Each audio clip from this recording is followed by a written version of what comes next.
You are listening to KLRN Radio, where liberty and reason still reign.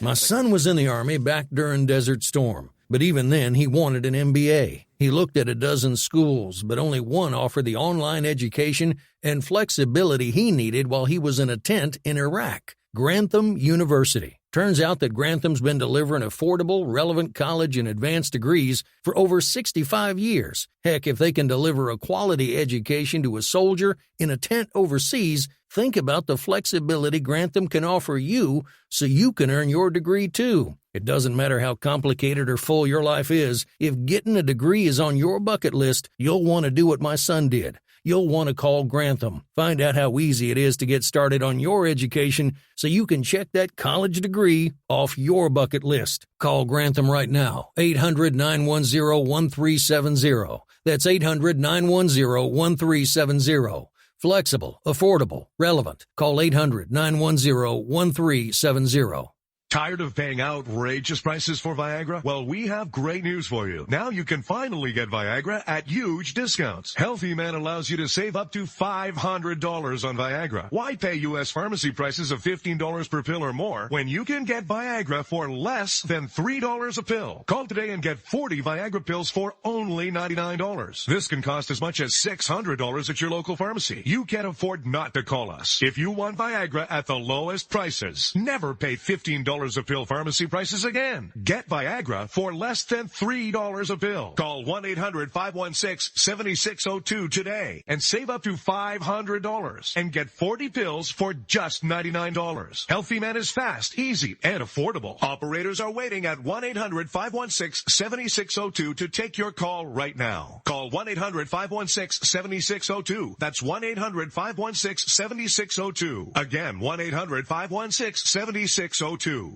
Attention business owners and independent contractors. This is a money-saving message from Tax Mediation Services. If your business owes $20,000 or more in taxes, we can help you today, right now. Listen, dealing with the IRS is no picnic. It's an intimidating and extremely stressful process, and you don't want to go it alone. Our attorneys know every law, every tax break, and every possible opportunity to help you resolve and reduce your tax debt. And if you owe more than $20,000, you may be at the top of their hit list. So don't take your tax debt lightly, because it will not go away on its own. The IRS can seize your bank accounts, your home, and even shut down your business. Call our tax experts today at 1-800-783-0810 and let us deal with the IRS while you focus on your business. That's 1-800-783-0810. Again, that's 800-783-0810. Tired of paying outrageous prices for Viagra? Well, we have great news for you. Now you can finally get Viagra at huge discounts. Healthy Man allows you to save up to $500 on Viagra. Why pay U.S. pharmacy prices of $15 per pill or more when you can get Viagra for less than $3 a pill? Call today and get 40 Viagra pills for only $99. This can cost as much as $600 at your local pharmacy. You can't afford not to call us. If you want Viagra at the lowest prices, never pay $15 a pill pharmacy prices again. Get Viagra for less than $3 a pill. Call 1-800-516-7602 today and save up to $500 and get 40 pills for just $99. Healthy Man is fast, easy, and affordable. Operators are waiting at 1-800-516-7602 to take your call right now. Call 1-800-516-7602. That's 1-800-516-7602. Again, 1-800-516-7602.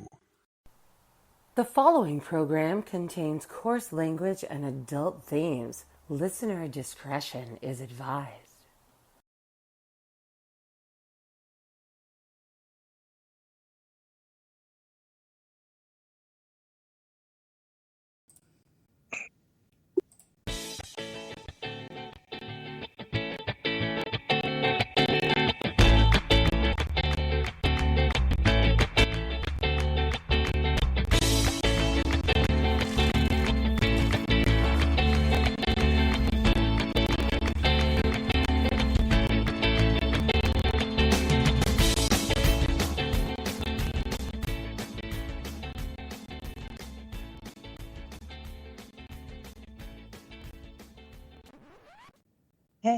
Hello from planet Earth, as Mickey used to say. Welcome to another episode of He Said, She Said. Tonight, we are joined not just by our great producer, Rick. How are you doing, Rick?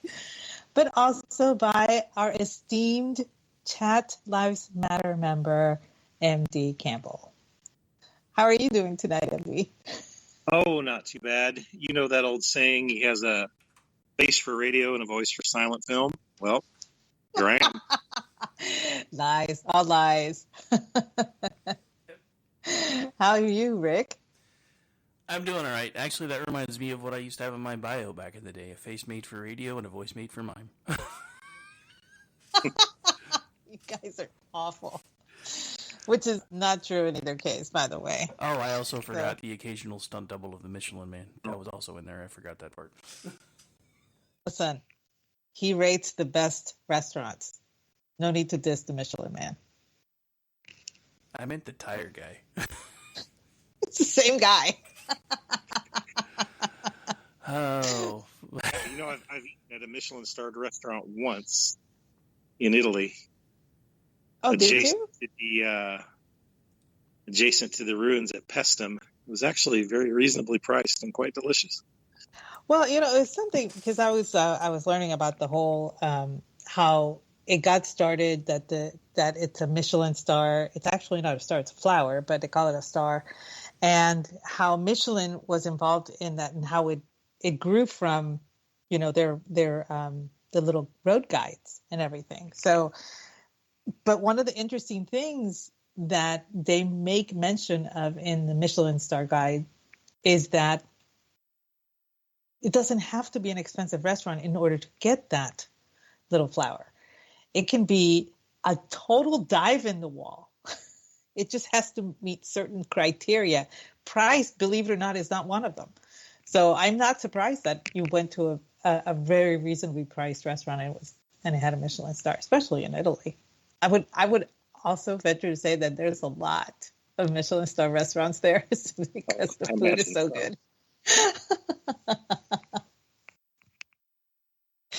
So yeah, tonight we will be discussing all things related to travel because we are now heading out of winter, heading into spring.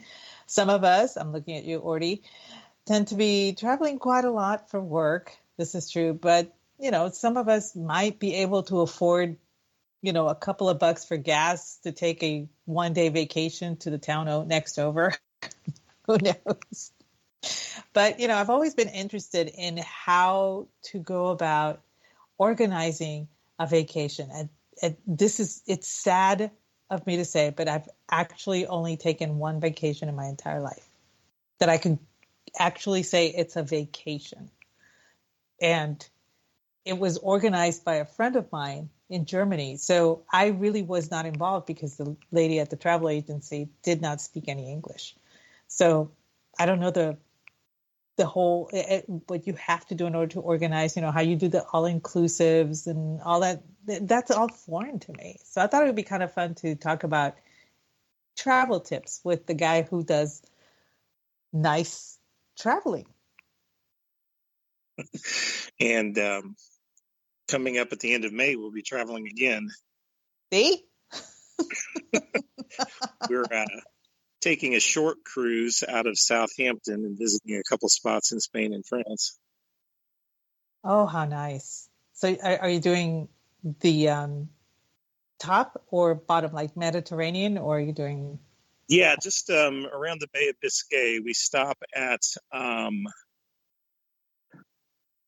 now I've lost my mind. We go to La Coruna and somewhere else in Spain. Scintillating island, right? But one of the places we stop in France, we'll take a bus trip to Bayeux to see the tapestry and then out to the Normandy beaches for a little World War II history. So I'm looking very forward to that. Oh, that's very cool. I will, I'll probably send you a message with information from my dad. My dad had an excellent experience when, this is back in 75. So I doubt the place is even open or even there yet. Still. But when he worked for a company that made kidney dialysis machine parts and stuff like that. And he went to Ireland because Ireland had a new concept for the filtering mechanism. And my dad had like 3 extra days there. And the guy asked him, is there anything that you want to see while you're here? And my dad jokingly said, I'd like to see Normandy. And Dad thinking, well, it's France. It's like a whole other country. But my dad, being from Puerto Rico, still not being from Texas yet, the concept of 2 different countries was kind of foreign. It was like they're apart, right? And the guy said, no problem. We can be there, in a few hours, and then, we can do whatever you want. And so he got to see Normandy, but they stopped at this quaint little cafe, and I'll have to ask Dad for the name of the town. But the people there, when they found out that my dad was an American, they were like, people came from all over the place to thank him. And he was like, I was 8. I had nothing to do with this, at the time. But they said it doesn't matter. They've always had that affection for Americans whenever they came to town. It was a small, tiny little town, so Americans didn't go there very often. So to see one, it was like, for them, it was like Christmas, and, they're foisting bread on my dad and food and to take back with him. And he's like, I'm literally flying back to Ireland and just to, whatever. And the Irish guy's like, don't worry, we'll eat it on the plane. And, back then in 1975, you could take food on the plane. You could take anything on the plane. So for my dad, that was one of the nicest experiences that he did ever when he traveled. And it was like impromptu. He didn't even plan that, but to have met those people, that left such a big impression. So I'll send you the information once I get it from my dad. Maybe you can stop in and say, hey, I'm an American too. Appreciate that. We'll see if we can. But that sounds like a lot of fun. I mean, the Bayou Tapestry, I got to have a picture. You realize that, right? Okay. That's a bucket list item for me. That is. So happy to find a trip that we could fit that in. Yeah, that's one of my bucket list items too. And I'm aggrieved that while I lived over there, I never got to it. I got some of them off my list, but not that one. And okay, I'm not gonna get mad, but okay. I get mad with myself.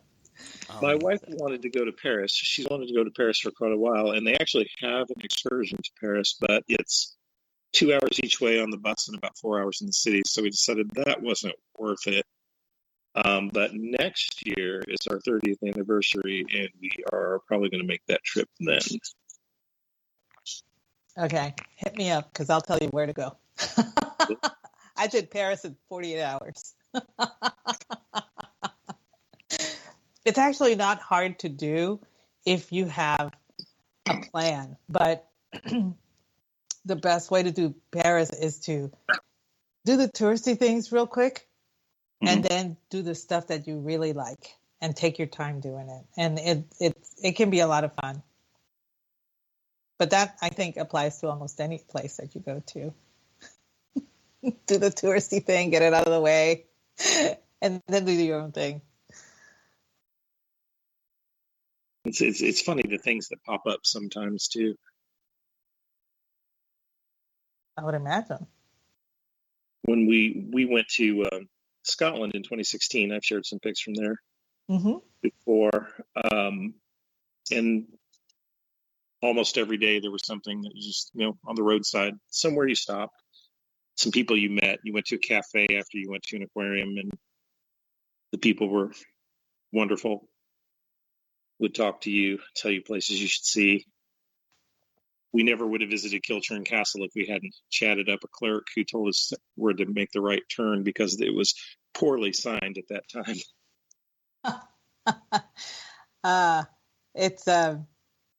It's really funny because we had a similar experience. Like I said, the only vacation I took was while I was living in Germany. Our German neighbor, she set it up for us because she spoke German. And so we went to Crete because Crete was on my list of things to do before I die. And by God, I was going to do it. And so we went to Crete, and a lot of people were questioning, why didn't you do Athens? And I'm like, because it was closed off at the time. You couldn't go up to the Parthenon. You couldn't really do anything. The Agora was closed off. There was a lot of stuff going on in Athens that just prevented any kind of tourism. But Crete is pretty much the Texas of Greece.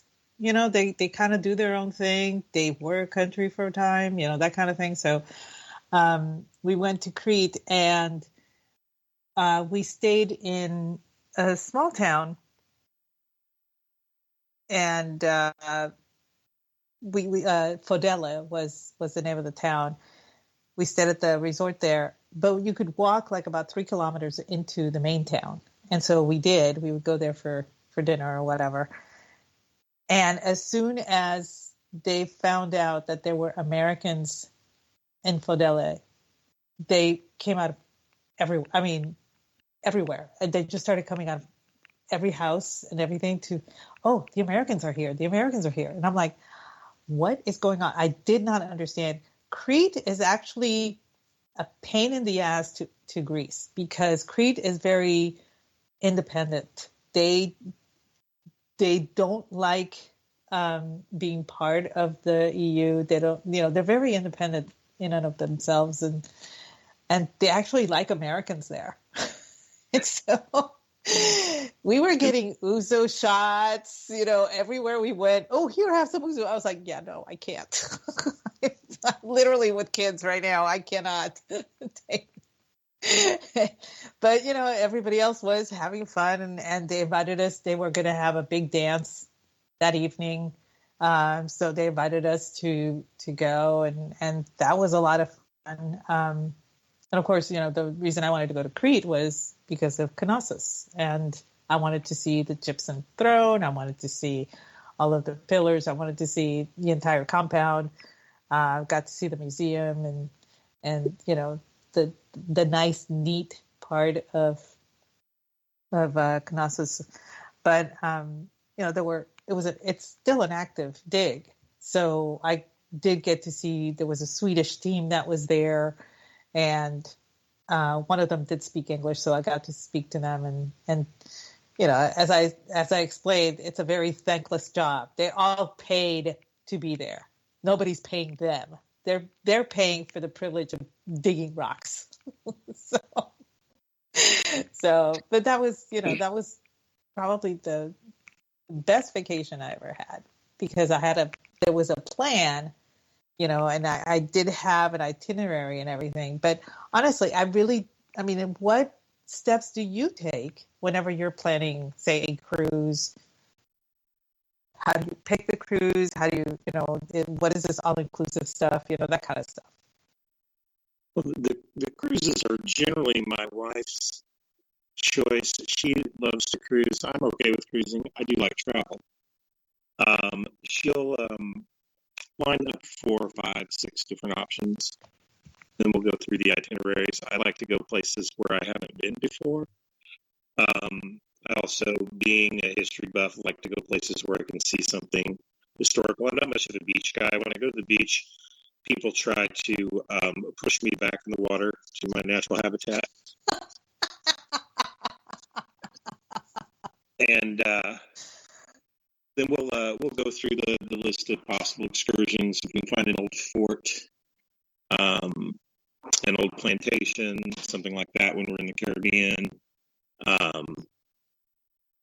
We're traveling in Europe. When we went to Scotland, of course, I think we saw a total of 22 castles and fortifications of various kinds in 2 weeks. Yeah. Which is a lot. But when we travel in the States, if we're east of the Mississippi and south of Mason-Dixon, I like to look for Civil War battlefields, that sort of thing. But we'll get out guidebooks if it's somewhere we haven't been before, look for interesting things. Traveling to Italy in 2019 with our friends, We got together and had a big planning session one evening for about 4 hours, trying to work out an itinerary, and then revisited it and then honed it down. So we had a pretty good idea of what we were going to do each day. Even then, there were options. Yeah, as you walk through Rome, Rome's a very walkable city. You'll see things that you hadn't thought of. I did have, my sister was stationed in Vicenza. So when I went to visit her, one of the things that she treated me to the one weekend was a trip to Rome. So she and I went.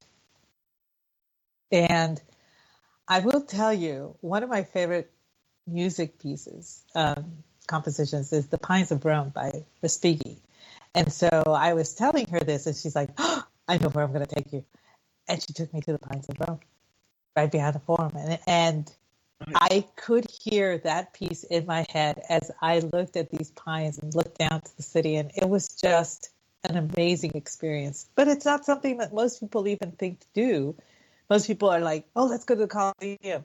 Oh, let's go to the, fill in the name fountain, because they have like 5,500, it seems like. They stick to the more touristy places, and she took me to the out of the way places, because she had done the touristy thing, and she knew me, and she knew that I was like, okay, we drove past the Colosseum. Yeah, okay, it's there. I wasn't interested in even going in. And she was like, but you're an anthropologist. How could you not want to go in? I'm like, I've seen pictures. But I wanted the experience of walking through Rome. And so I totally agree. It's a very walkable city, both in and up in the hills and, just everywhere you go. It's completely walkable. Yeah. Yes. Funny thing. The first day that we were in Rome, in the afternoon after we arrived at the bed and breakfast that we were staying at for the week, we walked around town and we wound up at the Baths of Caracalla. That hadn't made our list, but we were walking around and there they were, and we went, and that was one of my favorite places. And we did walk by the Colosseum that evening, although we had a trip planned later in the week to actually visit it. It's an interesting place. But the baths were stunning. And if you're a fan of John Wick, there's a shootout that takes place there in John Wick 2. Yes. Yes. Indeed. I was like, oh, we went there. Of course. It was kind of nice to see that in John Wick. I thought that was kind of cool. But when you see some place in a movie that you've been to, it could be a little distracting. Because I was watching, I kid you not, one of the things I did back in 2008, my sister asked me to go with her to Boston because she needed a babysitter for her 2 girls.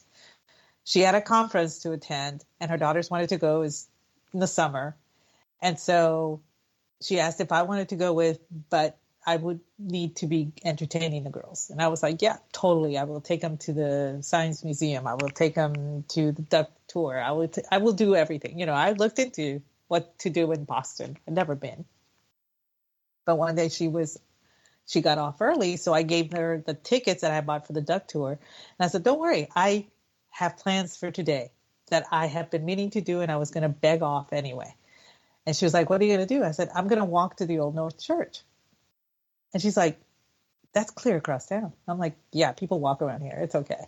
So I walked the 4 miles or whatever it was. And I saw a little slice of Boston, I got to admit. But when you get there, right across from it are all of these little stores, they sell knickknacks and all that. It's nothing like in National Treasure where, at the end where they catch Sean Bean, you see Nicolas Cage standing underneath one of those arches. Those arches are not there. And it gets me so angry every time I watch that movie to see those arches because they're not there. That's not what's there. You're telling us National Treasure is a fake? Totally fake.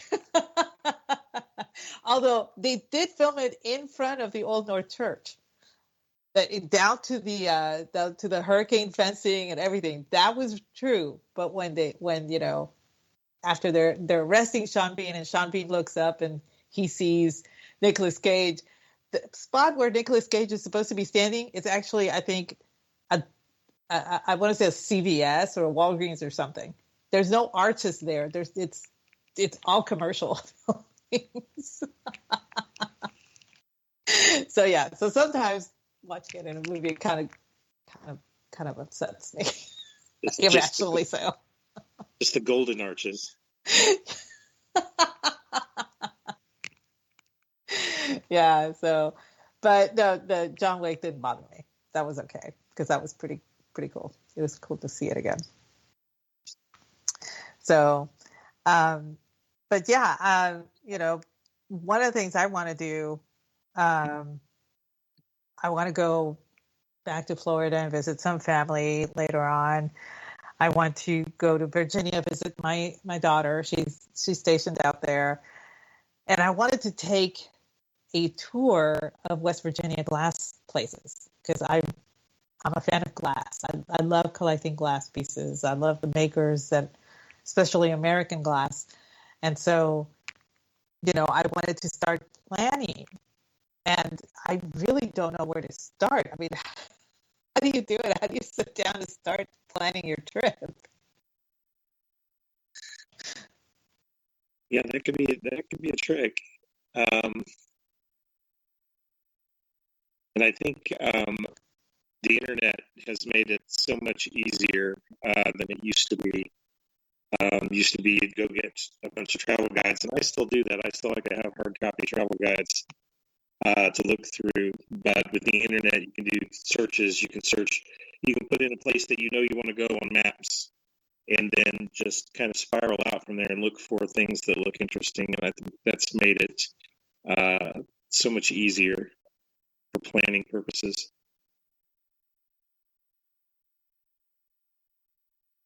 That's an idea. I mean, I'm old enough, and I'm sure you are too, when we could walk into a travel agency and tell them what we were looking for, and they would sit down and just work with you. I mean, they would bring it up.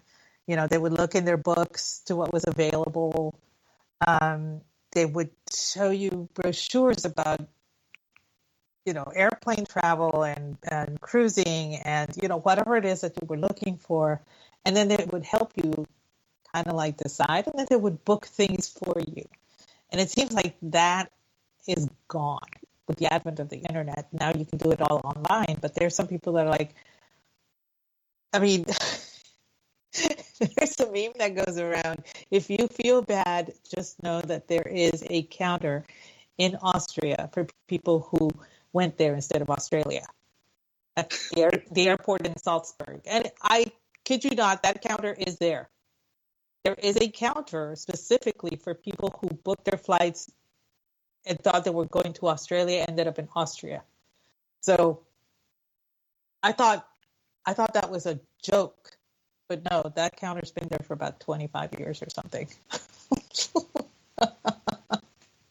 So,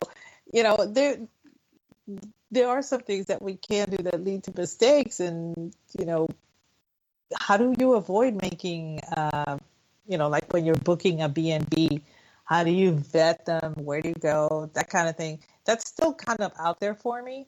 I'll be honest. I don't know how to go about doing it. I think when I went to CPAC a couple of years ago, I want to say the 3 CPACs ago, I guess, the last time that I was in Florida, and we were all getting together and we were supposed to book, an Airbnb. And I was like, I am completely lost. I don't know what to do. And thankfully, Brad kind of found the place. And then he said, just start setting, just go through the motion. It's all there for you. And so I followed the process and everything. And I managed to do that, thank God. But, it's still kind of at a loss for me. I have friends that have an Airbnb in town. And it still boggles the mind. How do you book this? How do you put this out there? I mean, how do you get, and they're like, yeah, we book it almost every week now. I'm like, to come to this town, population 3,000? Like, there's nothing here, but people still come, So to me, it's just like a boondoggle. I don't know where to start.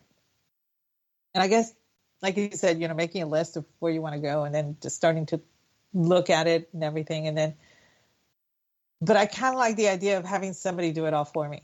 Just going, hey, I want to go to this place, handle it. just throwing money at the situation if I could.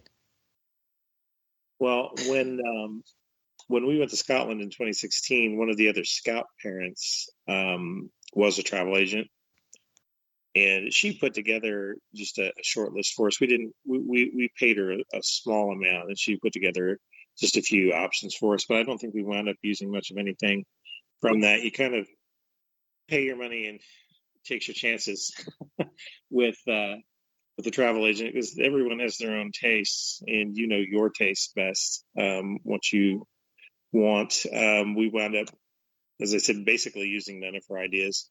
We rented a nice little diesel Volvo station wagon and just drove around ourselves. I spent, for the Scotland trip, months making the itinerary, adding things, deleting things, pruning things. I pruned things off of it practically up until the day we boarded the plane in Chicago. It can be tough. And booking the places where we stayed, I had never booked an international trip before that trip.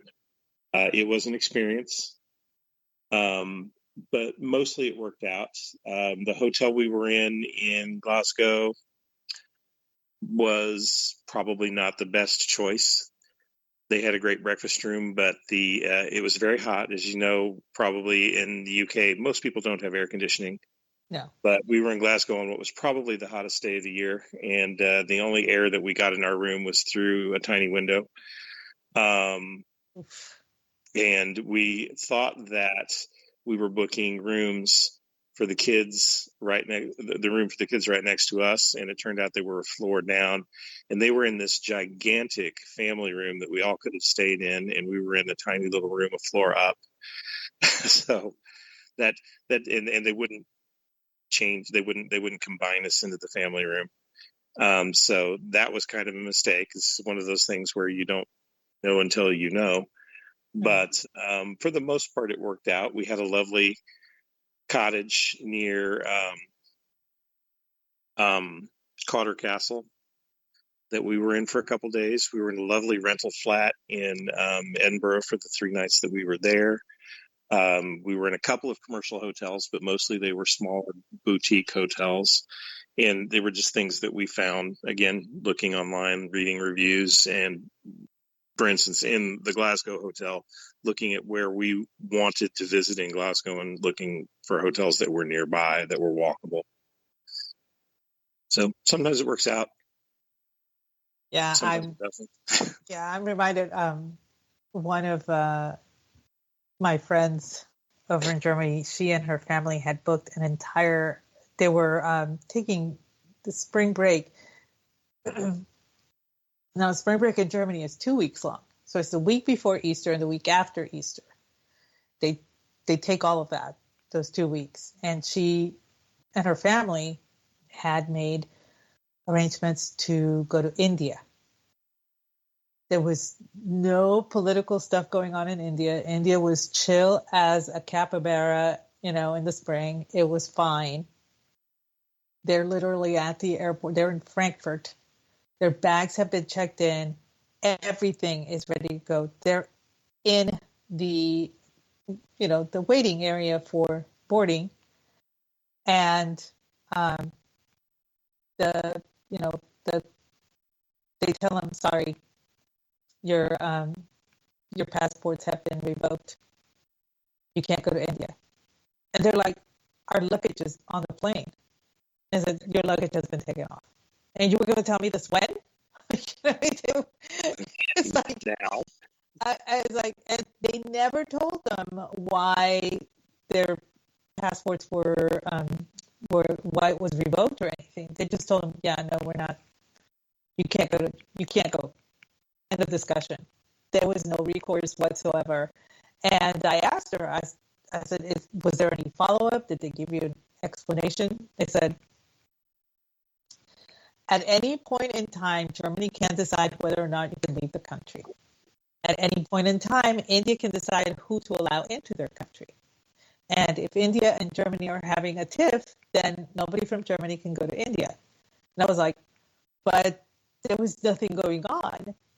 And she said, no, but apparently there was, I think it was somebody in India made fun of Merkel or something. She had just become the prime minister. And so Germany didn't like that.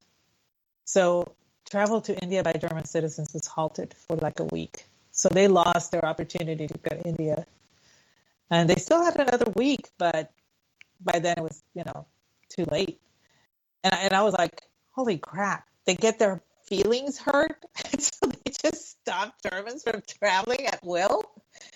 And that was kind of scary. I was like, I can't believe they do this. And she's like, most governments do this. I was like, well, I don't remember my government doing it. But then again, I don't travel with my passport all that much. So who knows? I mean, I completely understand a country telling its, citizens, no, I'm sorry, you cannot travel to that country, putting a high advisory, especially in times of war. But to actually prevent you because somebody made fun of your leader is kind of petty. But I don't know. That's Germany for you. I hope that when we fly into London in May, they don't ask to see what I've written about the Metropolitan Police and various other British police agencies on my Twitter feed. I would actually just what do you call it? Deactivate. Yes. Twitter, as you go through customs and everything, and then once you're cleared of that, then you can reactivate it again. Sir, I've never heard of Twitter. I'm sorry. No comprendo. What country hasn't heard of Twitter? Yeah, when I lived over there, there was no social media or anything. But now every so often I'll go to German Twitter. I call it German Twitter, but all I do is I just look for German terms or whatever, and then I'll read what's going on.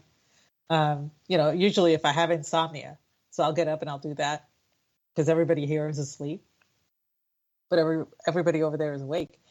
And it's really interesting, especially during the COVID lockdown. They were pretty hostile in German media towards people who refused to mask or stay inside. And I was reading that going, I thought we had it bad. But nobody was covering what was going on in Germany. So, just because I said it, nobody could verify it.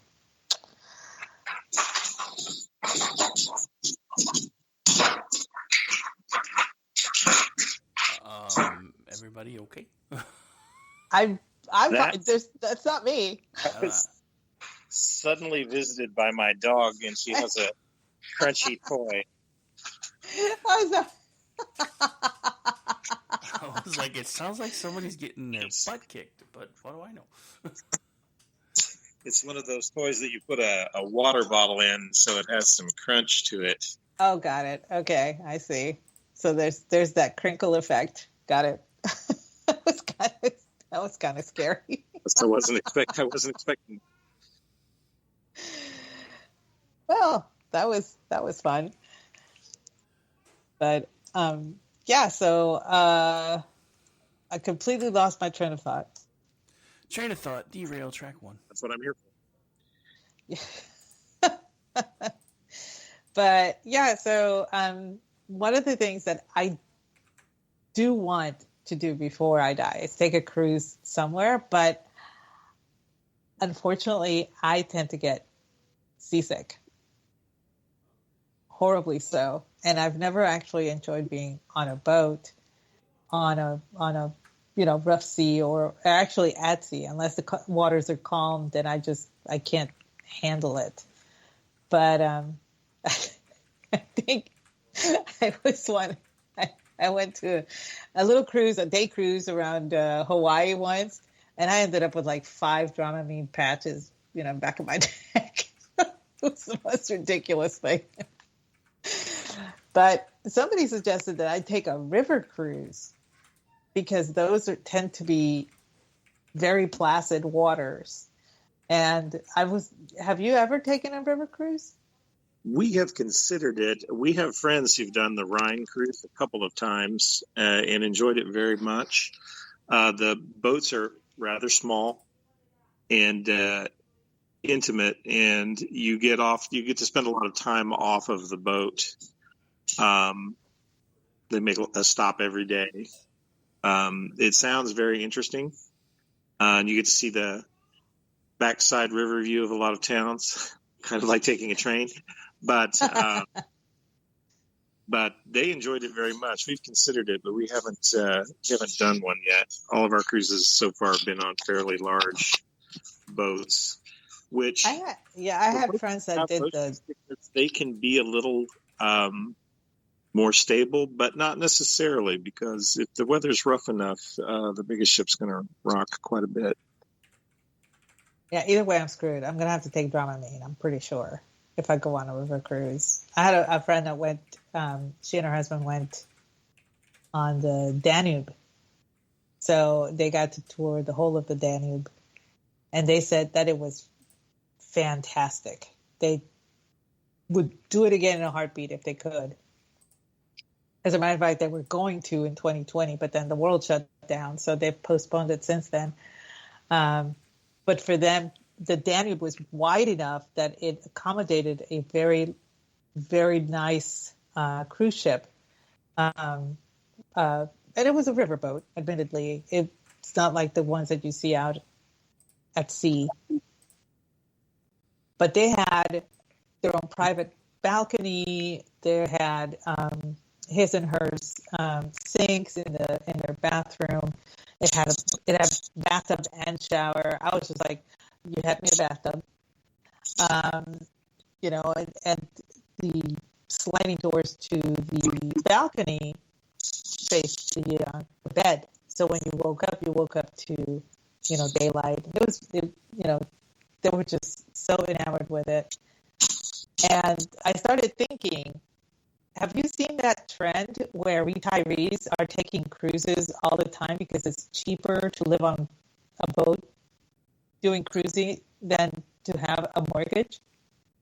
Yeah, we've heard of that, and we actually sat at dinner with a couple on our last cruise in January, who had recently retired, and they were going to be on, I think they said 15 cruises this year. They were actually doing a back-to-back. The cruise that we were on was the first of the back-to-back for them. And then I think it is next month, they are taking a cruise across the Atlantic, Royal Caribbean's repositioning ship, to Europe. So they've got a cheap cruise across the Atlantic on that. Then they're spending some time in England, and then bringing whichever of the big old liners. Is it Queen Mary? Back from England to the States. Okay, and I gotta admit, Queen Mary is on my bucket list. It'll never happen. But a friend of mine got lucky, and she got to take the Queen Mary back. This was back in, I want to say it was 2003. It was cheaper for her to travel with her brood, she has 7 children, than for the military to actually fly them, because 2 of her children were on the EFMP program, which meant they needed specialized care, medical care. So it was cheaper to put them on the Queen Mary than to fly them back. So they spent 3 weeks at sea on the Queen Mary on the government dime. It's like, and she said, yeah, and you guys may think that was lucky and everything, but I still had 7 kids. I was like, yeah, okay, you win. But she said it was an experience of a lifetime, and she could not believe that was an option. They thought that they were going to put her on a cruise ship, on a regular cruise ship or something. But most cruise ships have, a general practitioner, and the Queen Mary actually had more than 2 GPs. They also had a couple of specialized doctors on there and everything. They felt that was a better option, and so she went back on the Queen Mary. But I just thought that was so funny. I was like, "You've got to be kidding me." I wonder if that's a demographic thing. It seems like the Queen Mary would attract a more elderly crowd, and you might want to have more physicians on board. That may be it. Yeah. It costs quite a pretty penny to be on that boat. So I would imagine that they would have more specialists, available in case something grave would happen, which, if your demographic there is between the 60 and 80 age range, and one of them slips and breaks a hip or something, yeah, you want an ortho there. You want a surgeon there. So I can totally see that, yeah.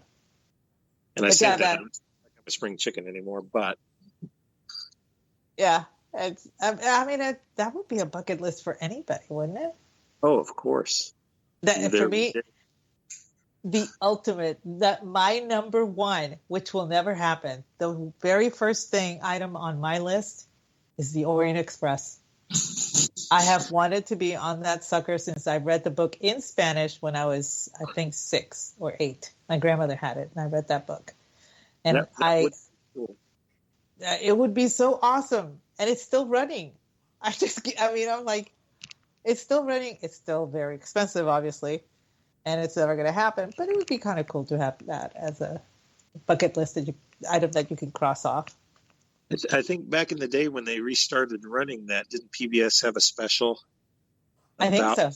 That trip, I seem to remember watching that many years ago. It would be something very interesting. I like trains, but I don't like trains to the extent of the lunatics who want to spend $250 billion on high-speed rails. The high-speed rail people. The train people are back at it. And it's insane to me. We have Amtrak, and it's a boondoggle. Why would you want to add? I love how he tried saying, hey, if we do it right, it can pay for itself. And I'm like, if you do it right, do you even hear yourself? Well, I'm with Orty. I want them to bring back passenger Zeppelins. Oh, that would be great. And believe it or not, when I was in Germany, there was a Zeppelin that you could actually, they have, that I believe flies, I want to say from Berlin to Munich, but I'm not sure. It could be Berlin to somewhere else, like Czechoslovakia or something. But they did have a Zeppelin there when this was 20 years ago. If I remember correctly, it was called the Zeppelin NT, and it was going to be all the new rage and airships, and didn't quite work out. But I live about 4 miles from a regional airport that serves business travelers from the Indy area. It's cheaper than the international airport. Private planes. They have our air shows out here. It's also where they park the blimps when we have a race at Indianapolis Motor Speedway. The Goodyear blimp or the other blimps that they have come through always park at our airport. So I see a lot of airships compared to most people, I imagine, who don't live near the Goodyear hangar. I would love to be on there, but of course, the phrase echoing through your head the whole time, oh, the humanity, and you just like, no. Although what manatees have to do with lighter than air travel. I know, I never understood that either. But no, I remember seeing the Zeppelin that would fly in Germany. Like I said, this was a couple of decades ago, but And I think it was mostly for like, you know, the touristy people. It wasn't like Germans traveling for business from Berlin to Munich would take the Zeppelin. They would literally take the train or fly. So it was mostly for tourism. But most of the tourism that they did with hot air, I guess, was, you know, hot air balloons. There was a lot of that going on in Germany. A lot of tourists would love to go take hot air balloon rides. It wasn't as epic as Albuquerque, but it was pretty nice to see it up in the air. It was a touristy thing to do. That's something I've never really wanted to do, was a balloon. Of course, my crippling acrophobia had something to do with it. Yeah, I'm good with not doing that. I'm really, really good with not doing that. High places, but I don't like being up on high places. Well, it's weird because, you know, when I was young, I used to, you know, how our parents sent us out of the house, come back by, you know, when sundown, the street lights come back on, you better be home. We would leave and we'd cross the river, we'd go to the nearest mountain and start climbing, and we would be there for hours. You know, it was a race to the top type of thing, and it would take us about 3 hours to get there and 3 hours to come back down. So it was really just get to the top. Yeah, I can see the whole town. Okay, time to go home, because by the time we get home, that's when the street lights come on. So I never had, you know, an issue with heights, but being in a hot air balloon, yeah, that freaks me out. I can't do that. I like mountains. I don't have a problem flying in an airplane. I don't mind tall buildings so much. It's odd. I didn't used to have this issue, but in the last 10, 15 years or so, acrophobia has kicked in. Tall bridges, pedestrian walkways, things like that kind of freak me out just a little bit now. But again, we hike in the mountains a lot. We went to the Smokies last year. We went to the Southwest in 2021, and we're on a lot of cliffs that really didn't bother me all that much. But it's odd that I don't think a balloon would work for me. Yeah, I think we both safe would cross that out. I honestly, that never even made it to my list. I never even thought about putting that on my list. And I've gone to the Albuquerque Balloon Festival. I've gone to the one just there's one north of Houston, or the Houston environs, somewhere around there. I've been to that one. And I think one of my summers in Puerto Rico, they actually had a race, a hot air balloon race, commemorating something that was going on. And I think that's the only time they've actually had it, because a lot of people complained. They complained about seeing all these hot air balloons.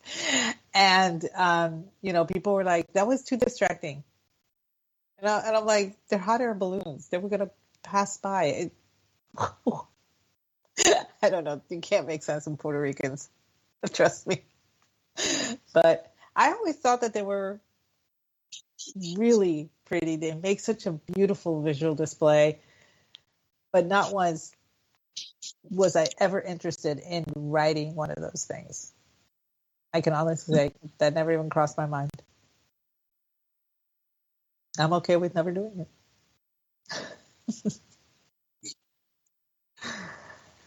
But the Zeppelin? I would do the Zeppelin. Yeah, I think I would. Yeah, just to say, hey, I've done something, you know, different, I guess. I remember when the Goodyear blimp came down to the Rio Grande Valley where I lived, and every single person in my high school lost their ever-loving mind because they wanted to see this thing. And it was going to be there for I think it was the Rio Grande Speedway was opening or something, so they had the Goodyear blimp there and whatnot. and they just lost their minds, and they all cut class. I mean, I show up to my 7th period class, and there's 3 of us. So I can see the attraction to the dirigible opposed to the attraction to the hot air balloon, you know. So I kind of get it.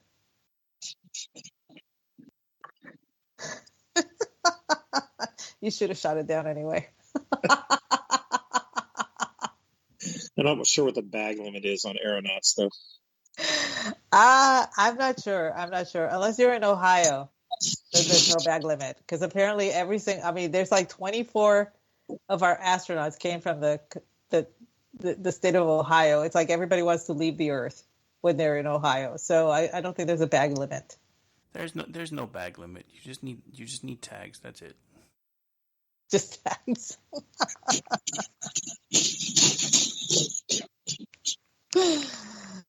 Well, okay. So what's the joke about Yuri Gagarin, speaking of astronauts? That he trained his entire life so he could leave Russia for 3 hours? Well, I mean, in his defense, there was a 50-50 shot he was going to turn into a fireball and never have to come back. So I think that might have been what he was shooting for. There, my dad used to work for NASA and the precursor to NASA, the space agency, and there was a rumor that Yuri had 2 bottles of vodka in that capsule because if something went wrong, he wanted to go out his way and he was going to go out drinking.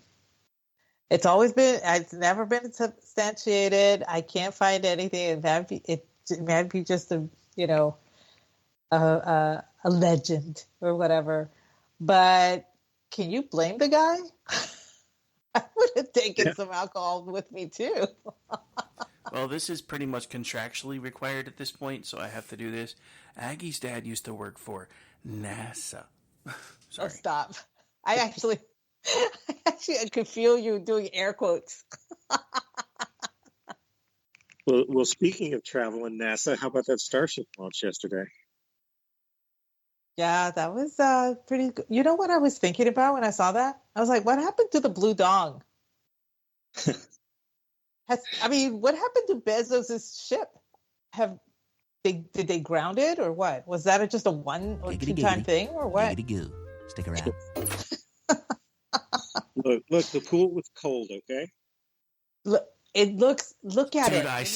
I keep telling myself that I need to get that clip from Jason Alexander, and I haven't done it yet. Now you just reminded me that I need to do it again. I was in the pool. I mean, seriously, we haven't heard anything from that. I mean, no. Jeff, if you're in the chat still, if you can fill us in, because I have no idea what happened to the Blue Dong. It transitioned. It has to the what? The blue body waffle? The purple vagina. Speaking of unrequited dogs, I haven't heard much from Virgin Galactic either. Yeah, they've been very quiet lately. The only one that seems to be chugging a lot is SpaceX. They got their cherry popped and they're smoking the world's largest cigarette. They'll be back later. But that's just it. If this is stemming from a competition, where are they? I don't understand why you would go through all the trouble to build these things and try to be one of the people conquering space on your own, and then suddenly you just, okay, I'm done playing, and you put your toy away? That makes no sense. No, and Musk has shown that there's quite a market out there for it.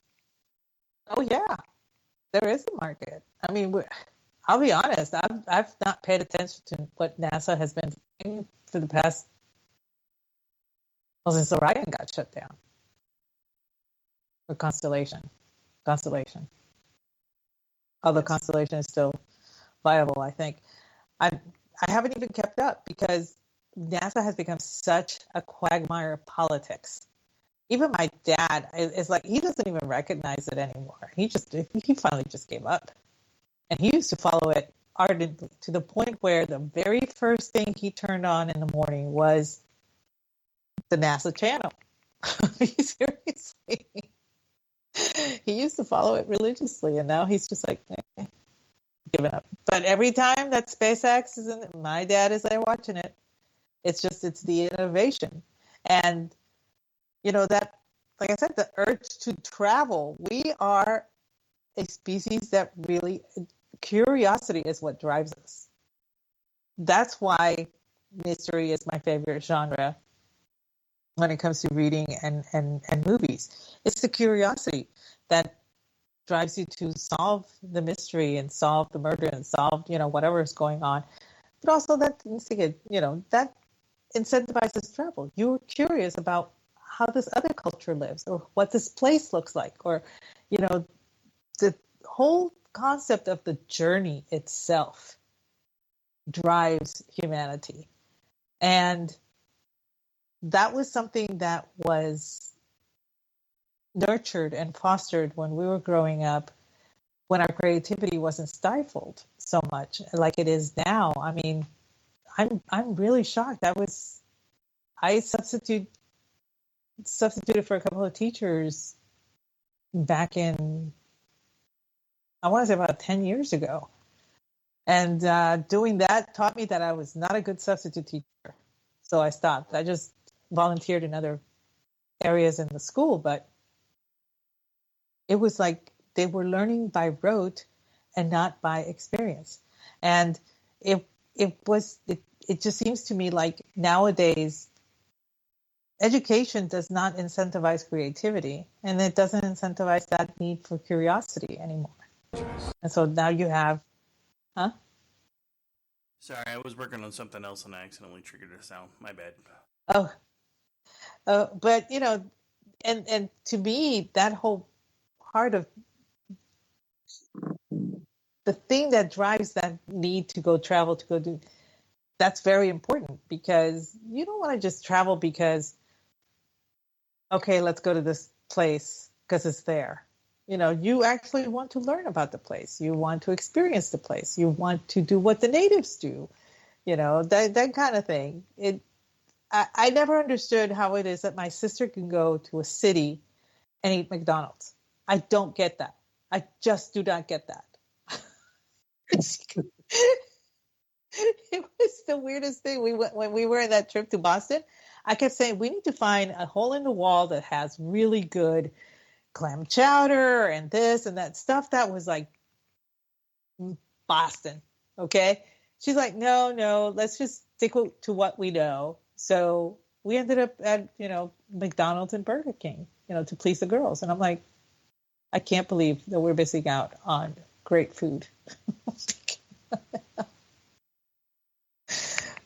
But that's like one of my incentives for travel is the food.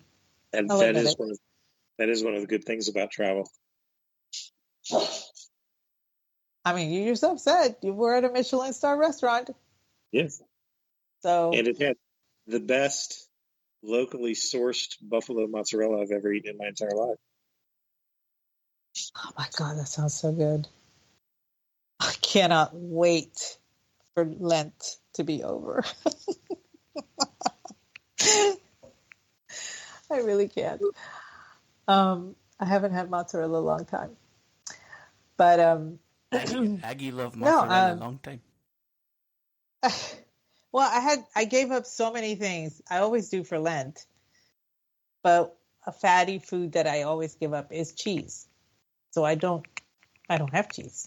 And so I miss it because cheese is so good. I don't even understand the phrase, I don't have cheese. You're actually only required to give up one thing, I think. I don't know why you always overdo these It's things. only one thing, but I do this to myself to teach myself to my willpower to actually be strong. And then you complain the entire Lenten season about how you keep doing this to yourself. I know. But, and thank you, Brad. That is a really good point that he makes in the chest. We are a species built on appropriation. Yes. This whole concept of cultural appropriation is complete and utter bullshit. And I just want to make sure that you guys understand that because it's true. There's no such thing. We learn, we accept, we learn from other cultures, we adapt some of the best things from that culture, and we thrive that way. And it's not just us. I mean, every culture does it. Look at Japan and baseball, Pakistan and cricket, Puerto Ricans in boxing. Scotland and Kirk. There you go.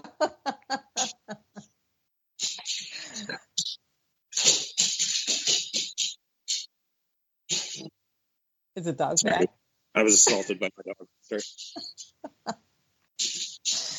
But yeah, it's clattering on the floor. That's cute. Little paws. She sounds adorable. She does. She's a funny little beast. Aren't they all? So, anyway, what else about travel that we haven't covered? Like our best travel stories and our worst travel stories. So I have a travel anecdote that I saw on social media the other day, and it was funny because it's a guy from Britain who was visiting America, and he's like, everybody from the EU thinks that Americans are trash because they don't have their passports, most of them. And then he goes on to say, but now I understand why most Americans don't have their passports. Because they don't need them. Because in where I'm from, you can drive 45 minutes and be in France. In America, you can drive 45 minutes and not have left your driveway. So yeah, that just made me laugh the other day. Now, granted, it's not that bad. It's not that bad, but I literally have to. If I were to walk to my mailbox, it's half a mile from my house, and I don't find that odd. You know, my sister, who has her mailbox right in front of her door, she's like, "What do you mean half a mile?" Like, welcome to country life.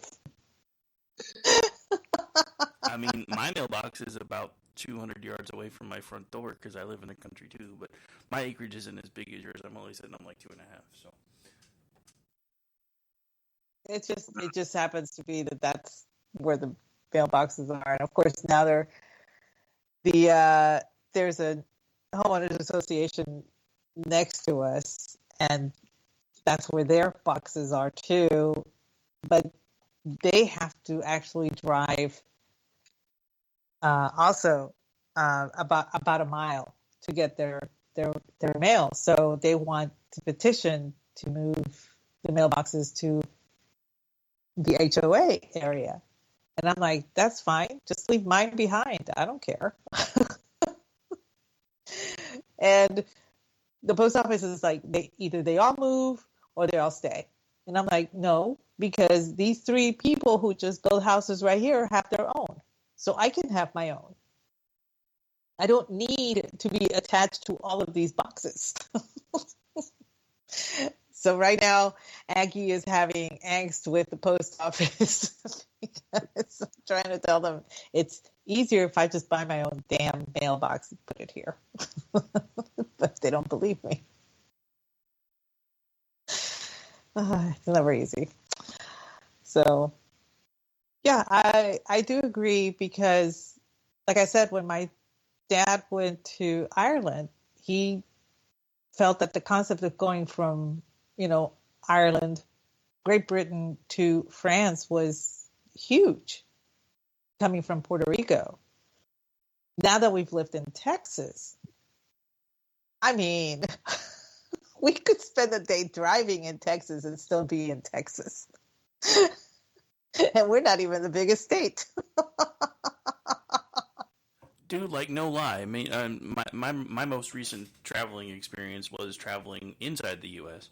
But when we went to Mardi Gras, like over 2/3 of my drive time was through the state of Texas, and I'm like, how can I mean, dude? I mean, honestly, I live towards I'm still kind of in the center, but more towards the south center of Oklahoma. I'm about 10 miles south of Norman is where I'm at.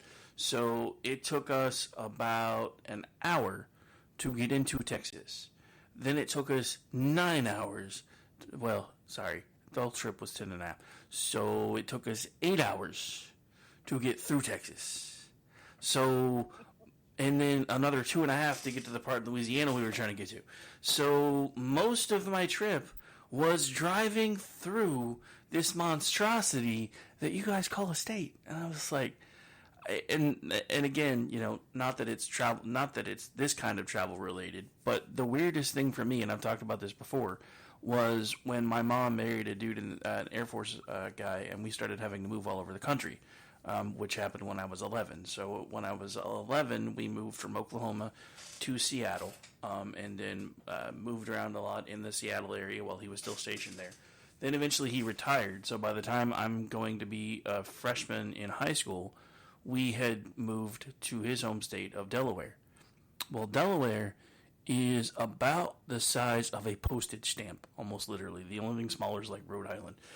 And the weirdest thing for me was going to school there. Our science teacher had won the Krista McAuliffe Award, so we got a satellite dish for our actual school, so we could watch shuttle launches and stuff. But then we also got a portable one. So part of his agreement was that he would travel to surrounding schools that didn't have satellite access, so that they could also watch the shuttle launches. And I was part of the nerd team that got to do that. So I had to have my mom sign a permission slip for me to have permission to leave the state during a field trip.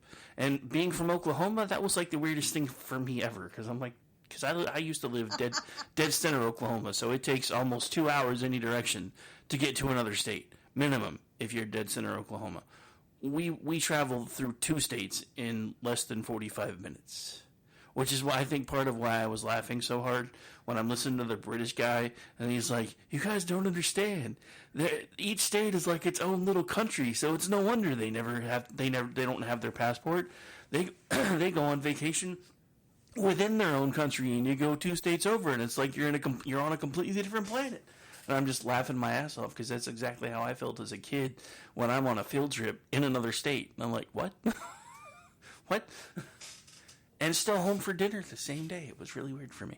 Anyway, done talking about that now. So that's kind of funny, because my dad had to go for work. He had to go to New Jersey. That was where the headquarters for his company was. And, you know, he gets picked up at the airport by a guy, you know, a limo service. And the limo driver says, you know, the drive is to the other side of the state. And he had landed, I want to say it was JFK or LaGuardia. I don't know which one it was. But my dad says, okay. He figures he has time for a nice nap. 20 minutes he was there. And he's like, we're there already? And I said, yeah, it was across, you know, it was the other side of the state. And it was weird, because I went to a funeral in New Jersey, in Elizabethtown, and there were people there that had never been to the southern part of Jersey. And I'm like, how do you live here and never leave? I don't understand that. Well, all I can say about that is if somebody from New Jersey refuses to go to South Jersey, they probably have reasons. Just saying. Well, the people that I was talking to looked like they were connected, looking for, you know, they would not have left the cannoli, let's just say. So I was like, oh, okay. So maybe it was a turf thing. I don't know. But I was just like, oh, God, I need to leave this place. I never went back to New Jersey after that. Technically, I hate to be that guy, but the line is take the cannoli, leave the gun, take the cannoli. So, yeah, they would not have. You're right. They would not have left the cannoli. Thank you. What Whatever the line is, that's what these people were. I am pretty sure. So, but yeah, travel being what it is nowadays, it's just it has gotten a little riskier in certain areas, to say the least. Ain't that the truth?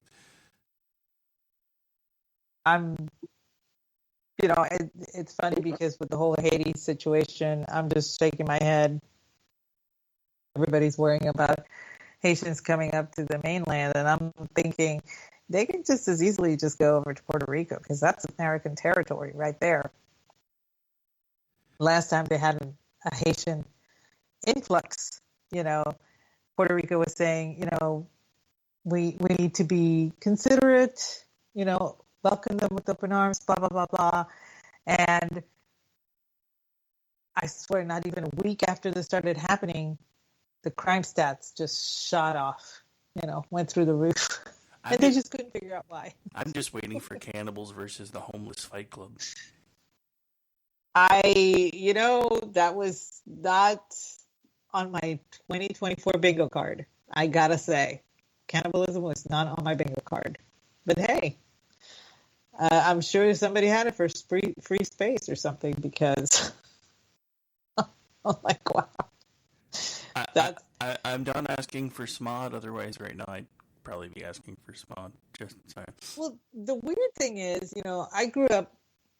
I spent the first 9 years of my life in Puerto Rico, and then I would periodically go back to visit family and whatnot. I can honestly say that at no time growing up did I ever hear anybody in my family talking about taking a trip to Haiti. Yes, on Santo Domingo. Yes, on the Antilles, anywhere. The Dutch ones, the British ones, the American ones. Yes. Jamaica, definitely. All the ABC Islands, yes. Bermuda, Bahamas, all of that shit, yes. There were two that were never mentioned. Cuba, obvious reasons, and Haiti. Nobody ever wanted to go to Haiti. Haiti has been a hellhole forever, okay? And I cannot stress to you, that place needs to be nuked. It really does. There's no saving it. There was a chance. There was a chance, but I think the whole Clinton initiative thing was extremely detrimental to that place. And, since it was just a money funneling scheme in the first place. So, it's, it should just go away. Nobody, however, is talking about how fast Santo Domingo is actually putting up a wall and putting guards there to prevent people from Haiti coming in. Not a one person is saying anything about it. I saw some video of them dumping rounded up border crossers back across the border. Uh-huh. They don't. If anyone has a handle on their neighbors, it would be. Yeah, the Dominican Republic actually. DR, right? Yeah, they're really, really good at keeping up that fence and the waters too. They monitor the waters constantly, but they can't go past the international line. So, but they try very, very hard to keep Haiti over in Haiti, and they do a reasonably good job of it. I mean, look what Spain does. It cracks me up. Over at Gibraltar. It's another word I have issues with. Spain has a 30-foot wall right next to the cliff. If you manage to climb that wall, there are guards at the top of that wall that will just kick you off. That's their whole purpose in life. They stand there waiting for you to try so they can just kick you back down the cliff. That's how they treat people who are trying to come into Spain. They have no problem with that. But we're the we're the inhumane people because, oh my God, we want to build a wall. Yeah. Anyway, that has nothing to do with travel. Oh yeah, it does, because eventually we might have to climb a wall to be able to travel, but I'm okay with that.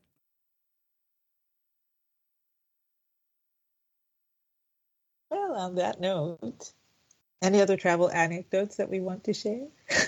I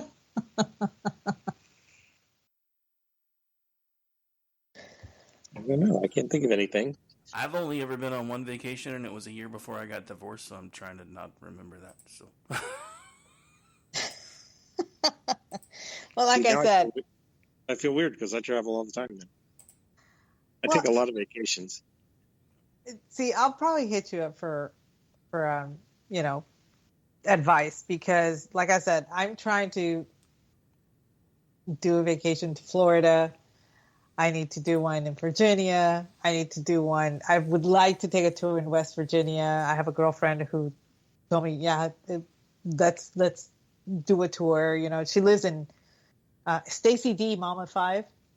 She lives in that vicinity. And so she volunteered to, take me on, a tour of all those places, and which would be kind of cool. I've always wanted to see. That was one thing I always wanted to learn to do, but I never did. It was glass blowing. But I'd probably suck at it too anyway. So. No, you don't want to suck it in. No, that's true. That's bad for the lungs. That is true. The very first thing they teach you is how to breathe before you become a piper. So, because that would be very bad. Virginia is a great travel destination. There are a ton of things to see and do there. Especially if you are have an interest in history. Yeah, the whole DC thing is fine, whatever. I've done that.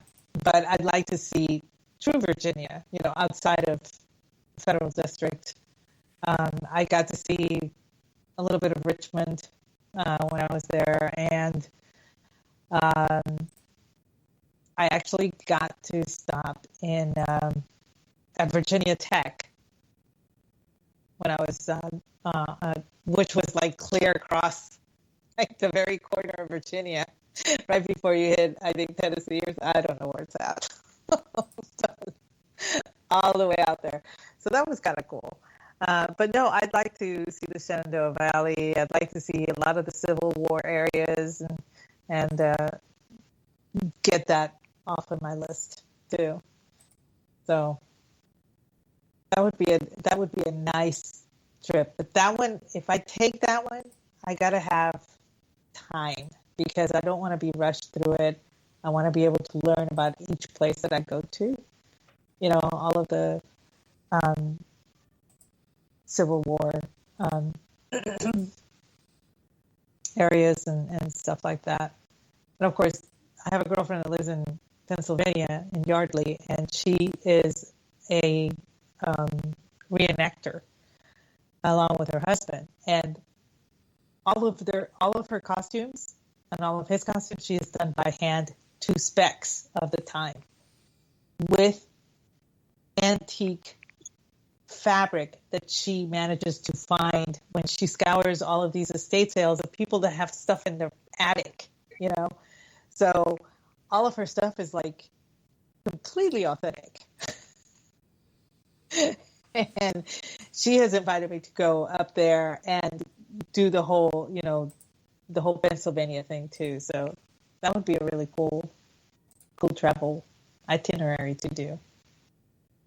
We saw a few reenactors when we visited the Antietam battlefield. Interesting cats. Some of them are really, really into it. Oh, there are some people that are so into it that they're in character the whole time. And even they will not break character. Not even when they're on break, to do something or whatever. They will not break character. It's amazing to watch. So, anyway. Well, we're almost at the top of the hour, and I'm kind of talked out. Sorry, I didn't have much to chime in with this time because I don't travel. Well, like I said, I haven't traveled a lot. I've done it out of necessity, being a military wife, but nothing outside of that one vacation that I took. I've never actually traveled, on a vacation that I've planned or done anything like that. Most of the time, you take the kids, you go visit relatives, and that counts. That's about it. I used to, in my younger years, I used to throw a dart. I had a map of Texas on the wall, and I would throw a dart, and wherever that dart landed, that's where I would go for the day. And you can imagine that sometimes I'd have to stay overnight because it was a 6 or 7 hour trip one way. So, but I used to do that. That was always a lot of fun to do too. I just wish I had a map of Delaware to do it too, because that'd be easier. Yeah, Delaware isn't real. That's true. It's Eastern Maryland. Anyway, I used to live there, and it's not real. I'm just saying. Well, I know Mike lives in Maryland. Maryland's just small, so. And I have friends that live in Connecticut, and one of my girlfriends just moved to Vermont from Houston. They just decided, we're moving to Vermont. It's nice and cool up there. And I'm like, you seriously underestimate winters in Vermont. And sure enough, this winter she was like, oh, I can't wait for the snows to stop falling. And I'm like, you're in Vermont. She lives like 30 minutes from Stowe, Vermont, one of the most famous ski resorts on the planet. And I was like trying to tell her there's a lot of snow, but so for her, she's been able, she's like, I actually went to New Hampshire today. It was so cool. And I'm like, because you're in a small, tiny little place now. And she's trying to get out of that Texas size mentality, but it's being very difficult for her. And, she drove to Maine. She wanted to go to Portland just to say that she's been to Portland. She and her husband drove, got there, had lunch, went back home. And, people from that area is like, you drove all that way? She was like, wasn't that far. It really isn't when you live in Texas. One other thing that I thought was funny that the dude from Britain mentioned, because first I thought it was weird, because he said that, when they talk distance, they talk miles. I'm like, first of all, don't y'all use kilometers? But then he started pointing out that in America, nobody tells you how many miles it takes for you to get where you're going. It's how many minutes. Because everything is so far apart. He's like, where I'm from, they say, oh, it's 15 miles. Where in America, it's like, oh, it's 15 minutes. I thought that was kind of funny. Yeah. Yeah, it's time, not distance. It's time. No, it's Australia too. They do miles. So does Great Britain. Yeah, that was something that surprised me when we went to Scotland. The speedometer in the car was in miles per hour, and then all the road signs were also in miles and miles per hour. Yeah, it was really funny because you know how I learned about that? I was reading a Harlequin romance when I was about 12. And I was like, but they're in England. Why are they doing miles? And it was really bugging me. And then, so I took it to my dad. And my dad was like, we're not the only country that does miles. Yeah, but so see, that confuses me, though. Not that I want to keep the conversation going, because I know you're ready to get off the air. But that confuses me, though, because when you watch shows like Doctor Who and everything else, all the signs are in kilometers and everything. And I'm like, I'm confused. So I'm confused. But anyway, that's why it kind of struck me when he was talking about, in where I'm from, we tell everybody how many miles it takes for us to get places. Here they tell you how many minutes it takes, and I'm like, wait a minute, I thought you guys used kilometers, because that's what Doctor Who says. I'm confused. But then again, they screwed up with the most recent Doctor Who's anyway, because they haven't.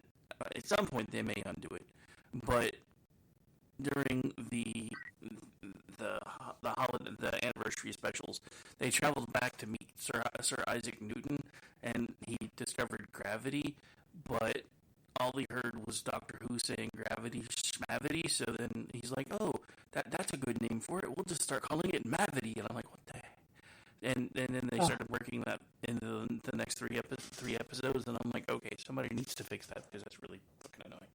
But anyway, that's why I was so confused, because, I mean, granted, I don't travel anywhere, so the little bit of exposure I have to other countries is usually on TV, and everything I see from Britain talks about kilometers, and that's, I mean, I've had British people on Twitter make fun of me when I post the stuff about Americans will do anything to avoid the metric system. That's why I was confused. Well, you know, they still do Celsius over there, so whatever, they can suck it. Fahrenheit or bust. Just saying. Yeah, until they start doing Kelvin, I will not believe these people. Oh, so. Kelvin would make math so hard, though. I know. Alrighty, well, we're at the top of the hour. So, MP, why don't you go first and tell us where we can find you?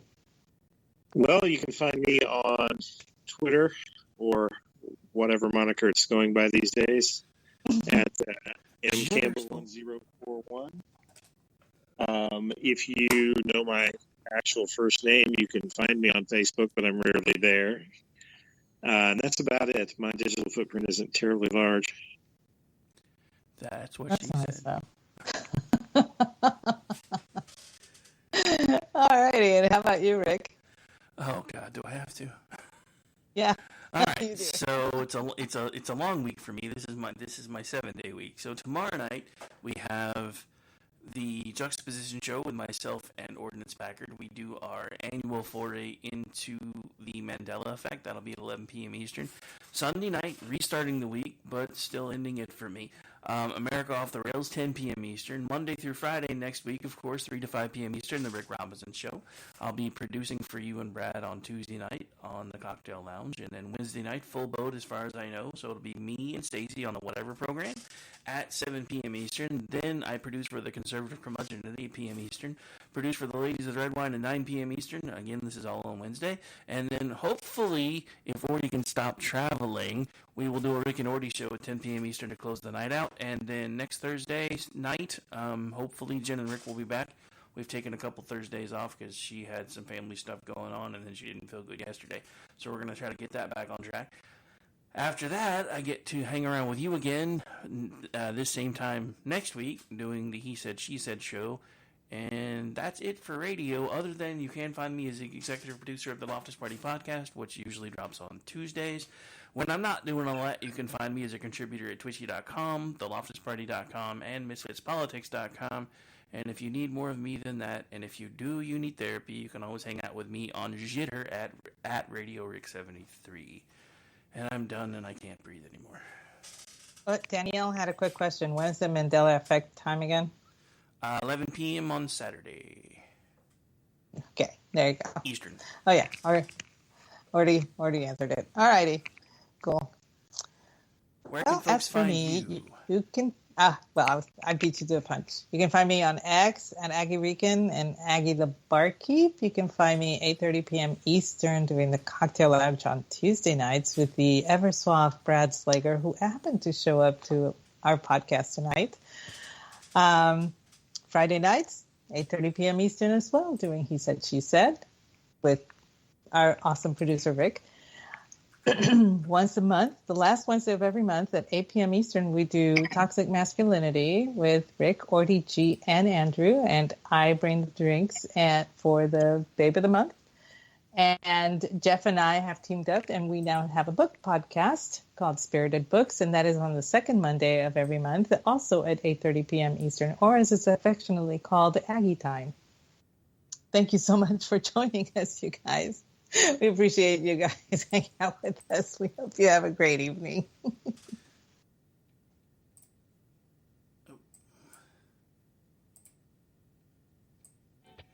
Sorry, board was stuck. All right, we're going away now. Bye, everybody.